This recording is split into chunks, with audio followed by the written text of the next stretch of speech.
we're teams of Hoarders 12560 and today we're here with... Quite from Astronaut in 16010 from Omaha, Nebraska.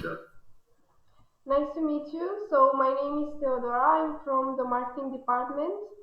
I'm David, I'm on programming. And I'm Nate, and I'm also in the marketing department.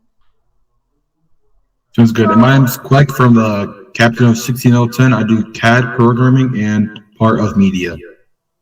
That's great. So we wanted to start off by asking you, how is the season going for your team? Yeah, I think from the start off kickoff to now, I think our team's been pretty consistent on performances. We've made so far 2 robots and are currently working on a 3rd one, including a robot in 3 days we published our YouTube channel.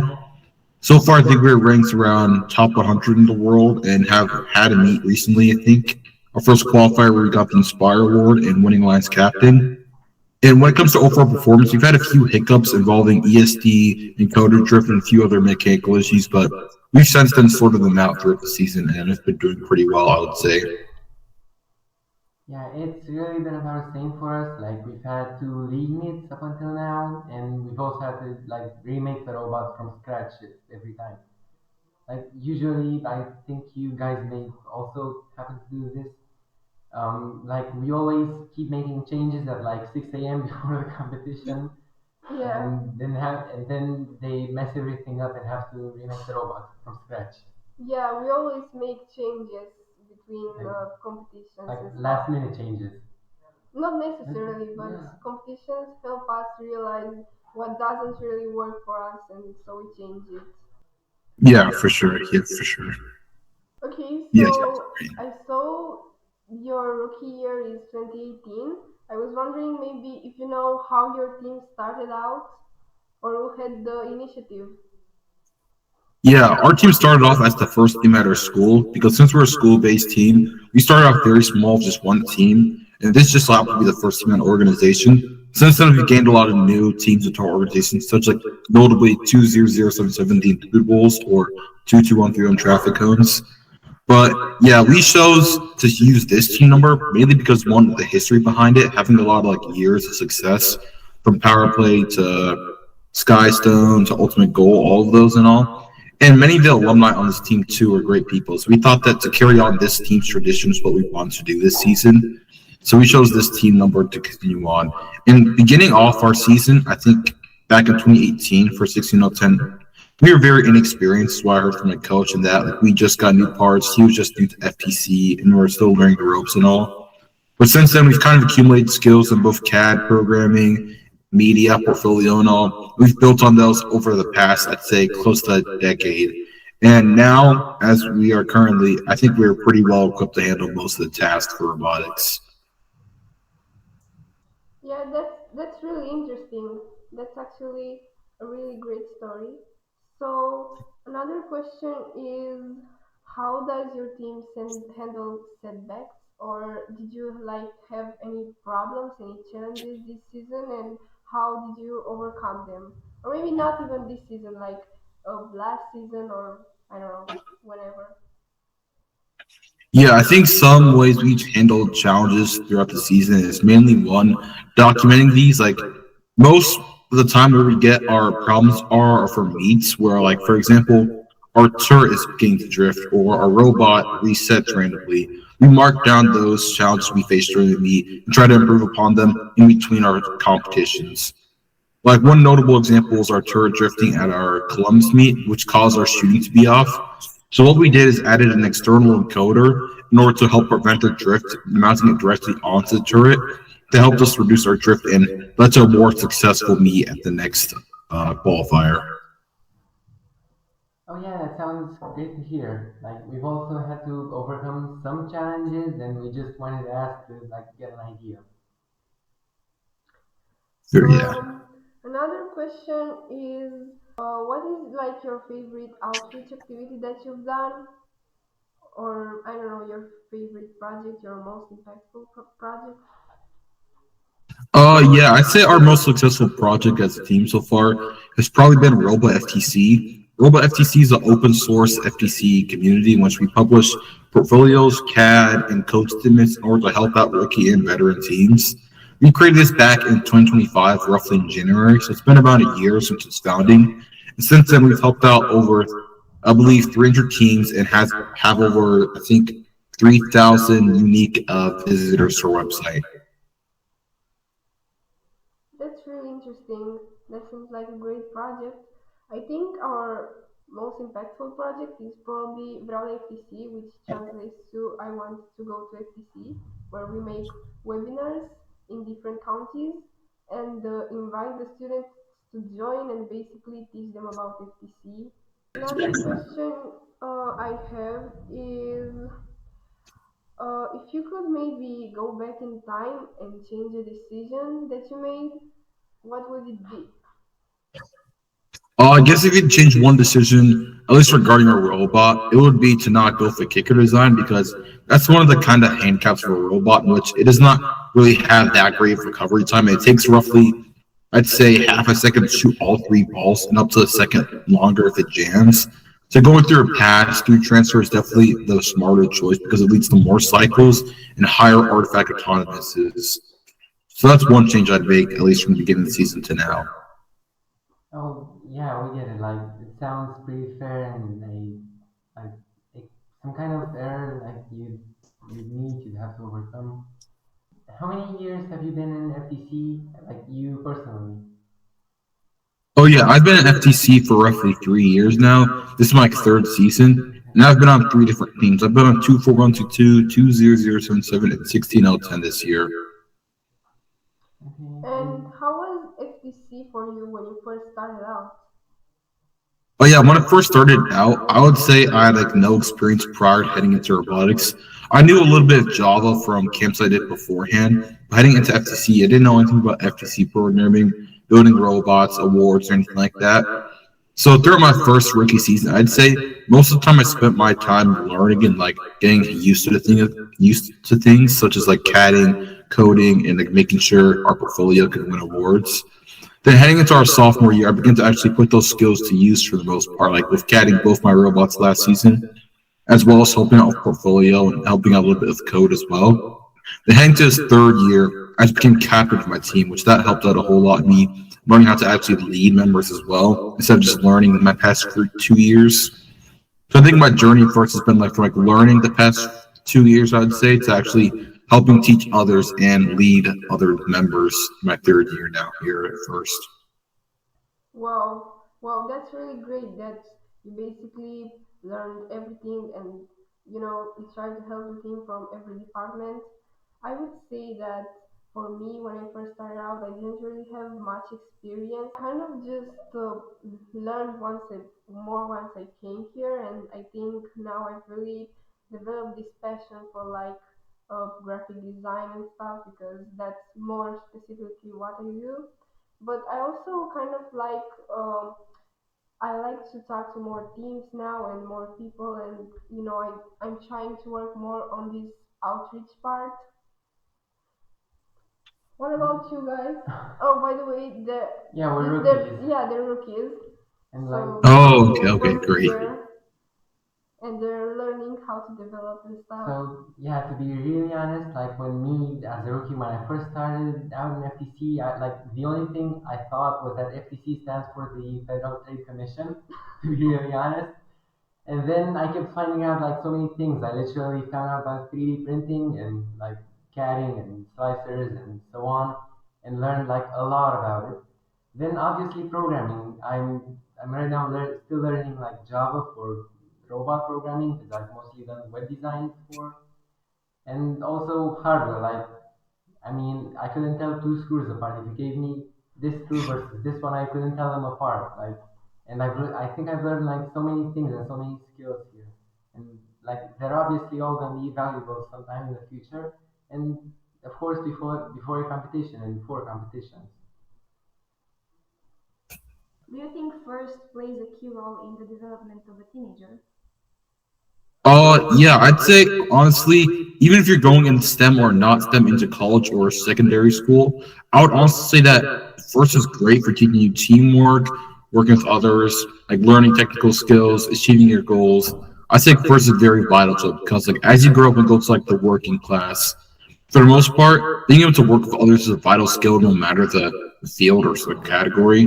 Because learning to work with your coworkers and bosses, like and all other like members of your company, is very important. And first, really teaches you how to do that with a subsystem oriented type of team of a lot of coders, programmers, marketers, media, etc. Having being on a first team myself, I'd say it really helped me out in my teenage years, like teaching me all the skills I need to move on later in life. Yeah, I think first really plays a role in like teaching you how to work in a team and stuff. Just like you said, like you learn how to work with coworkers and stuff later in life. So I think it's really important to learn such things from a young age. Another question, like how do you get inspiration for your robot mechanisms and stuff? Oh yeah, I think the main way we get inspiration from our for our robot is like looking online through forums, through the FTC Discord, and through YouTube. All of those things we really use in coordination to scout and look for any other new designs or new type of ways to program or design a robot. So we saw a team online utilize a counter roller in order to help prevent those bounce outs. So we implemented that design ourselves, and it's really helped us reach more consistent shots, especially from the far zone, and helping us increase our scoring averages by having less balls bounce out, so we lead to more points scored throughout the match. Yeah, I think we really organize a lot of like meetings where we just brainstorm and and I don't know, we kind of like just come up with them, I guess. Also, speaking of brainstorming and coming up with ideas, like it's kind of related. Do you guys use anything to like manage your team, or is it like some kind of Google form, a whiteboard, or something Yeah, like to that? give people from your team tasks. How do you manage it? Basically, the way we manage our team, I would say, is by like utilizing a group chat like Discord. We have a team server in which we communicate with others. And mainly, what I do, at least as captain, is assign tasks to each member weekly, as well as having like bi-weekly team hangouts, like meet together, discuss what we've done, what we need to do. And that's really helped us out, I'd say, for the most part, keeping us on track the whole season. So making sure consistency is like the number one key to success, I would say. Making sure you don't like you go full steam ahead up and all the way to the World Championships in Houston. I'd say that's the main reason why we're doing so well. It's making sure we keep up the effort. Since you said that you've been in FTC for like three seasons, what would you say your favorite memory from a competition or from your actually from your whole years of FTC would be? Honestly, I'd say my favorite year in XTC was definitely my second year. That was the first year I was able to go to the first championship, and like meeting all the new teams there from different countries and like different areas around the world was really exciting to me, as well as being to versus like very high caliber teams, like some of the best throughout the world was very exciting to me. I guess what also played into was that I never really got to venture outside of my state for the most part, but through robotics, that allowed me to travel to places that I'd never been to before, like Iowa, Kansas, and Houston. In my second year and the first, where I went to the first championship, was my favorite event slash season so far. What skill or skill set would you say took you the longest time to learn? Yeah, I'd say the hardest thing I've done so far in FTC when learning, especially, would probably come from design. At least initially doing design, because learning how to like create all these complex like mechanisms, like when you just starting out, like I had to make our last year's robot, which included a lot of complex things such as differential wrist and slides. So I think like learning how to do those effectively and making sure they work first try, because having to constantly remake things usually brings time away from the season. And trying to get things done as fast as possible or as efficient as possible is usually best for the team. So I think like learning how to make consistently like I guess consistently great designs took a lot of time for me. That's kind of relatable. Like to be really honest, what took me personally the longest time was like remembering the game manual, like start to back. Like I said that as a kind of a personal challenge to remember it from start to finish. And yeah, that took me the longest. But right now, at least I know it. So I have another question. How do you guys keep the members engaged during off season? Because to us, the off season period is like really important and we keep making events. Oh yeah, I think what we do in the off season for the most part, I've only had two off seasons so far for First and First, but what we've done in those is usually work on projects or attend off season events too. Like my first off season, I believe what we did is work on a swerve drive module. We never actually got around to making it in real life, but learning the CAD and experience behind it really helped us out heading into the next season. We also attended the Maryland Tech Invitational my first off season. That really helped like show all the great teams out there and all like the different designs and like ways teams work by meeting them and all. So I'd say honestly, working on off season projects to keep your members busy as well as attending off season events is really the best way to handle the off season. Okay, so I got another question. What qualities do you look for in a strong drive coach? Yeah, I think there's three main things I look for in a strong drive coach. One is making sure to give out very good time call outs. Make like, for example, if a team has roughly 10 seconds left, starting to count down from 10 seconds really gives the drivers the correct like information needed to make decisions. The second thing I look for in a driver or a good drive coach would be making sure they understand the game, like, book well, like the game strategy as well. Because being able to make decisions on the fly, like really quick, like oh, go over purple, purple, green, or purple, green, purple is very important this season because that could cost the matches. The last thing I'd also look for is good communication skills because having a coach that's very loud and very direct could really help out, like yell at drivers during the heat of a match because match can get pretty loud this season, especially with all the flywheel shooters and all. But having a coach that isn't like too quiet, but like very commanding and very loud, usually helps the drivers figure out what to do and hear them out in most situations. Now I have another question for you. How do you keep meetings productive?